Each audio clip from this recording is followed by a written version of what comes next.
ಯಾರಾದ್ರೂ ಮನೆಗೆ ಪೇಂಟ್ ಮಾಡಿಸ್ಬೇಕು ಅಂತ ಅನ್ಕೊಂಡಿದ್ರೆ ಈ ವಿಡಿಯೋನ ಮಿಸ್ ಮಾಡದೆ ನೋಡಿ. ಏನಕ್ಕಂತಂದ್ರೆ one of the best eco friendly paint ಬಗ್ಗೆ ನಾನು ನಿಮ್ಗೆ ಇವತ್ತು ಇನ್ಫಾರ್ಮೇಶನ್ ಕೊಡ್ತಾ ಇದ್ದೀನಿ. ಯಾವುದೋ ಒಂದು ಕೆಲಸದ ಮೇಲೆ ಕುಮಟಕ್ಕೆ ಹೋಗಿದ್ದು ನನಗೆ ಅಲ್ಲಿರೋ ಒಂದು ಶಾಪ್ ನನ್ನ ಕಣ್ಣಿಗೆ ಬಿತ್ತು. ಅದ್ರ ಮೇಲೆ ಬರ್ದಿತ್ತು ಸಿಂಧೂರ ಪ್ರಾಕೃತಿಕ್ ಪೇಂಟ್ ಅಂತ. ಅದ್ರ ಕೆಳಗಿನ ಲೈನ್ ಮಾತ್ರ ಸಖತ್ ಇಂಟ್ರೆಸ್ಟಿಂಗ್ ಇತ್ತು. ಹಸುವಿನ ಸಗಣಿಯಿಂದ ಈ ಪೇಂಟ್ ಅನ್ನ ತಯಾರಿಸಲಾಗಿದೆ ಅಂತ. ಗೋಮಾತೆಯಿಂದ ಇಷ್ಟೊಂದೆಲ್ಲ ಯೂಸ್ ಇದೆಯಾ ಅಂತ ಮನಸ್ಸಲ್ಲೇ ಅನ್ಕೊಂಡು ಸೀದಾ ಶಾಪ್ ಒಳಗಡೆ ಹೋಗಿ ಒಂದನ್ನ ಮಾತಾಡ್ಸೇ ಬಿಟ್ಟೆ. ಏನಕ್ಕಂತಂದ್ರೆ ನನ್ಗೆ ಈ ಪೇಂಟ್ ಬಗ್ಗೆ ತಿಳ್ಕೊಳ್ಳೋಕೆ ತುಂಬಾ ಕ್ಯೂರಿಯಾಸಿಟಿ ಇತ್ತು. ಆವಾಗ ನಾನು ತಿಳ್ಕೊಂಡೆ ಈ ಪೇಂಟ್ ಮಾಡೋದ್ರಿಂದ ಎಷ್ಟೊಂದೆಲ್ಲ ಯೂಸ್ ಇದೆಯಪ್ಪ ಅಂತ. ಒಂದ ಎರಡ ಇಕೋ ಫ್ರೆಂಡ್ಲಿ, ಕೆಮಿಕಲ್ ಫ್ರೀ, ಆರ್ಡರ್ಲೆಸ್. ಹಾಗೇನೆ ಈ ಪೇಂಟ್ ಮಾಡೋದ್ರಿಂದ ನಿಮ್ಮ ಮನೆ ಒಳಗಿನ ವಾತಾವರಣ ತುಂಬಾನೇ ಕೂಲ್ ಆಗಿರುತ್ತೆ ಹೊರಗಿನ ಟೆಂಪರೇಚರ್ ಕಂಪೇರ್ ಮಾಡಿದ್ರೆ. ಫಂಗಸ್ ಬ್ಯಾಕ್ಟೀರಿಯಾಗಳಾಗಲ್ಲ. ಹಾಗೇನೆ ಗೋಡೆನ ನೀವು ನೀರ್ ಹಾಕಿ ತೊಳೆದ್ರು ಪೇಂಟ್ಗೆ ಏನು ಪ್ರಾಬ್ಲಮ್ ಇಲ್ಲ. ಮೇನ್ ಇಂಪಾರ್ಟೆಂಟ್ ಅಂದ್ರೆ ಕವರೇಜ್ ಬಗ್ಗೆ. 1 ಲೀಟರ್ಗೆ 120 to 180 ಸ್ಕ್ವೇರ್ ಫೀಟ್ ಕವರೇಜ್ ಕೊಡ್ತಾ ಇದೆ. ಇಷ್ಟು ಕವರೇಜ್ ಯಾವ ಪೇಂಟ್ ಕೊಡುತ್ತೆ ಹೇಳಿ?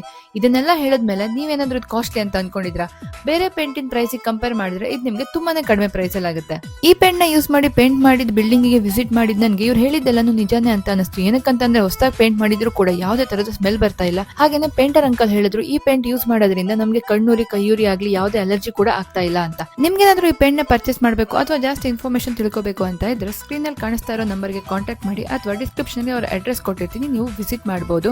ನಿಮ್ಮ ಫ್ರೆಂಡ್ ಯಾರಾದ್ರೂ ಹೊಸ ಮನೆ ಕಟ್ಟಿ ಪೇಂಟ್ ಮಾಡಿಸೋದ್ರಲ್ಲಿದ್ರೆ ಅವರಿಗೆ ಈ ರೀಲ್ ನ ಶೇರ್ ಮಾಡಿ. ಇನ್ನಷ್ಟು ಯೂಸ್ಫುಲ್ ಇನ್ಫಾರ್ಮೇಶನ್ ಗೋಸ್ಕರ ನನ್ನನ್ನ ಫಾಲೋ ಮಾಡಿ.